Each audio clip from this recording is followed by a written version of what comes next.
So I've been listening to you for a while, and I get the thing that you say that nothing is more important than how we feel, and the quickest way to get things that we want is to be happy. And what you want is to be happy. That's interesting the way you said it. The quickest way to get what we want is to be happy. Well, but the reason you want what you want is because you think having it will make you happy. So the quickest way to what you want is to be happy, so you're already there. So then it can come more quickly. But humans worry about that. If I'm already happy, even though it hasn't come, somebody's going to hold it out. Like my mother did. If I was good, then she didn't give it to me. I really needed to be needy. I need to be needy before my mother would give stuff to me. And the universe is not your mother. Your mother was screwed up. So my question is, throughout the day, I look for things, not to make me happy, but I look for things to appreciate. Oh, there's a cute little puppy, or look at the sky, it's such a beautiful color. That's a nice thing to keep momentum going. In other words, from a place of alignment, then deliberately looking for positive aspects can hold you in that steady vibration and allow the momentum to increase, which is more and more satisfying, isn't it? Right. But a lot of the times when I'm kind of checking in with myself, you get caught up in the day and you're just kind of, on go mode. I'm asking myself, okay, how am I feeling? Am I happy? And a lot of times I'm like, meh, okay. I'm not unhappy, but I'm not like, jump up and down, I just won an Oscar happy, So, almost no one is. I mean, I don't expect to be that on an everyday basis, but I feel like my happier should be happier, if that makes sense. This is the reason that on the emotional scale, let's say there's sadness and happiness, or let's say that there's love and hate, or let's say that there's depression and appreciation. And so happy is there. But when you use the word satisfied, you could be depressed or revengeful, and in your revenge there's satisfaction. If you will use satisfaction as what you're reaching for, then wherever you are, you can lean more in the direction of who you are, and therefore get more momentum going in that direction. Don't make work of being satisfied either. But it is nice to notice it when it's just happening. Just notice it, and therefore perpetuate it. Since law of attraction is responding to however you're feeling, and you catch a glimpse that you're not feeling that great, then it's good to leave the topic if you can. And the more aware you are of how you feel, then the more you can turn from the unsatisfied to the satisfied. It just gets easier and easier.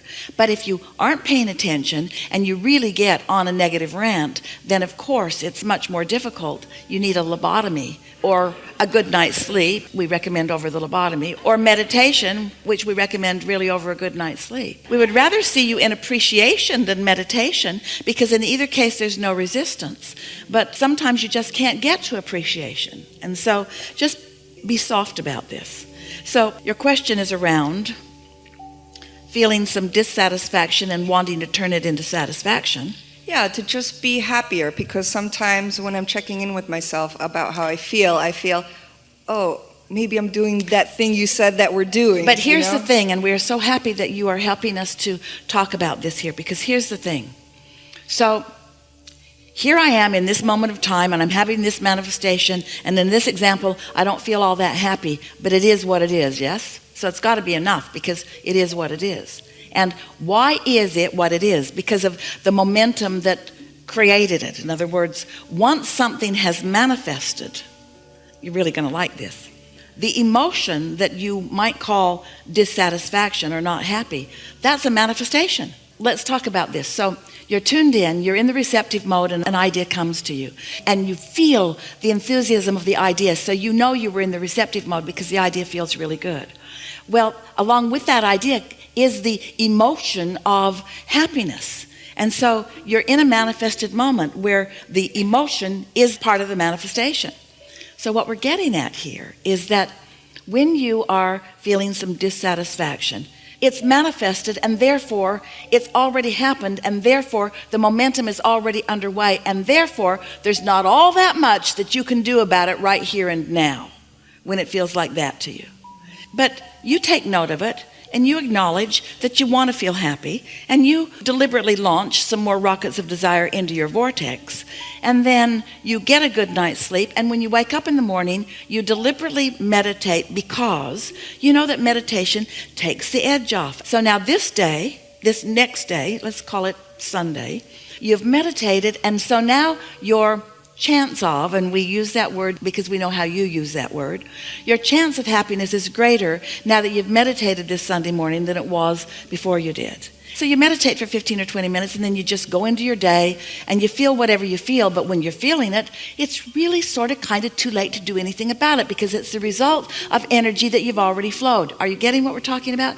You can't think your way out of it. You can't talk your way out of it. You can't say, universe, I want to take back all the momentum that I had about that because I didn't really mean it. And after all, I want to be happy.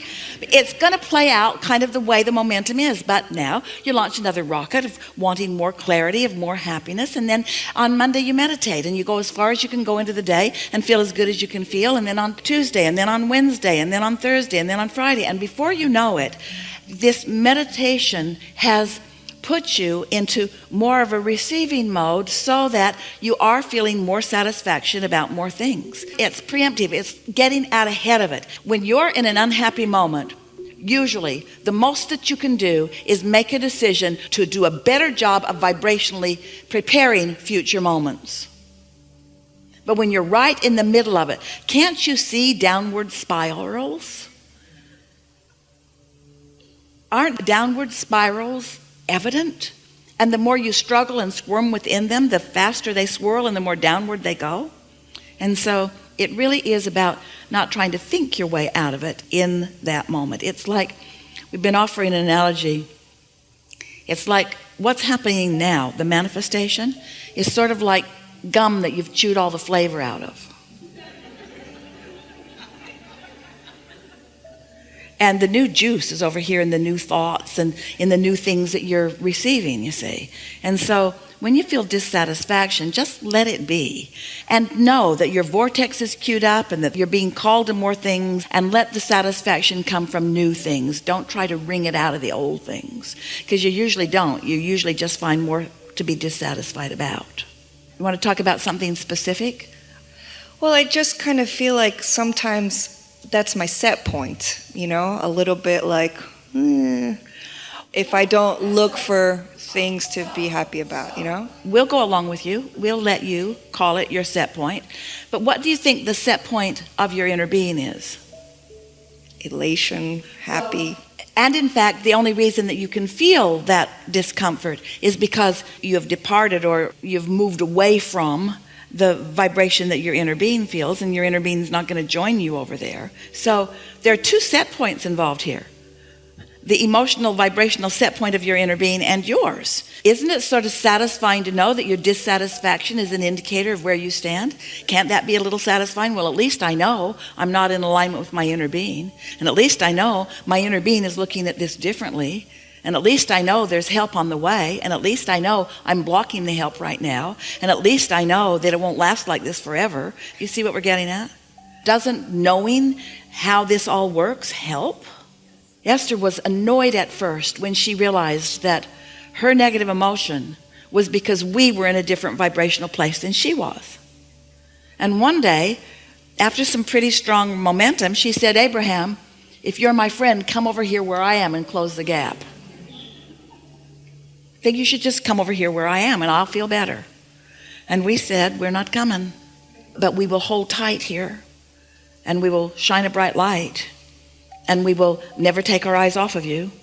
And we will never stop focusing upon all that we know that you want, so that sometime when you are not doing that thing you're doing that is keeping you apart from us, you might stumble into a little bit of happiness. Right. So what's that thing that I'm doing that's keeping me apart from you? It's that. It's that.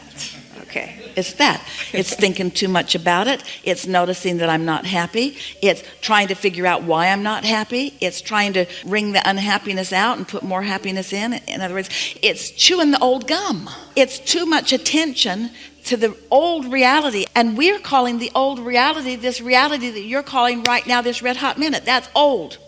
That's old because the juice is chewed out of it. And where your satisfaction will always be is in the new movement with the new energy. That's where satisfaction is.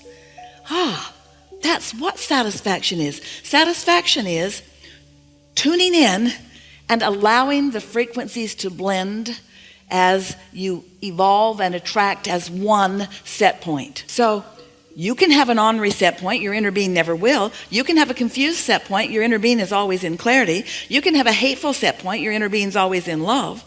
So as you meditate and deactivate, because when you quiet your mind, you quiet thought. When you quiet thought, you stop any vibration. When there's no vibration, then you've quieted yourself. And now you can easily find your way by law of attraction, in the absence of resistance, right into vibrational harmony with who you are. And so that was a good sequence, wasn't it? So now, as you find that satisfaction by no longer doing that thing you do, that's a negative way of saying it. If you'll stop doing that thing you do, it's like your cork is floating. That's what alignment is. You can hold it under the water. That's what not alignment is, but when you let go of it, it's going to bob right back up there. But most humans try to overthink things. They try to figure out what's wrong. What am I doing wrong? Why isn't it working out? And we say, just let it go. It's just going to get worse when you're in that mindset. Esther has been doing something that is very productive for her. And we want to tell you about it because we know that it could be productive for you too. Because you are a transmitting and receiving mechanism all the time. In other words, you are transmitting thoughts and receiving thoughts. And so you're broadcasting thoughts to each other. You are all more telepathic than you know. So an idea will come into Esther's mind sometimes. And she's been stopping and saying, asking of herself, what was I doing? How was I feeling before that thought came? Because she's wanting to ascertain whether she received that thought from alignment, and therefore it's coming from her vortex and from her inner being, and therefore it's a really good idea to help her move along on her unfolding of this trail. Or did I receive it from something I've been worried about? It's a really fun game to play. Where did that thought come from? In other words, you say, the devil made me do it. You've been playing that game for a while. Did it come from alignment? Is it a thought of upliftment? Do I feel exhilarated as I think of it? Or is it a protective thought? Is it a warning thought? Is it a thought that I need to do something about?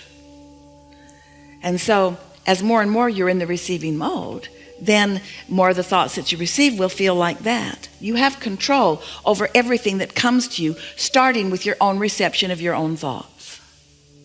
Do you believe that you create your own reality? Have you wondered how it happens? Are you starting to get the sense of what your own point of attraction is and how you accomplish your own point of attraction?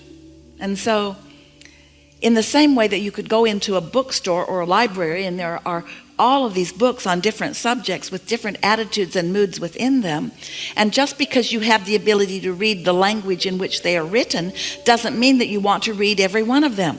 Some of them are more suited to what you're looking for, to who you are.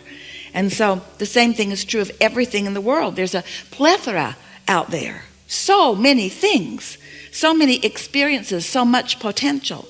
And so who was I when I walked into the room is more important than what I found when I got there. That's a good way of saying it. How I'm feeling vibrationally walking in matters so much more than what was in there before I got there. Because what's in there is a perceptual thing anyway. Did we get there for you? Yes. Thank you very much. Be playful about it. A little less heady and a little more emotionally. That's just incredible that I got. Thank you. Yeah.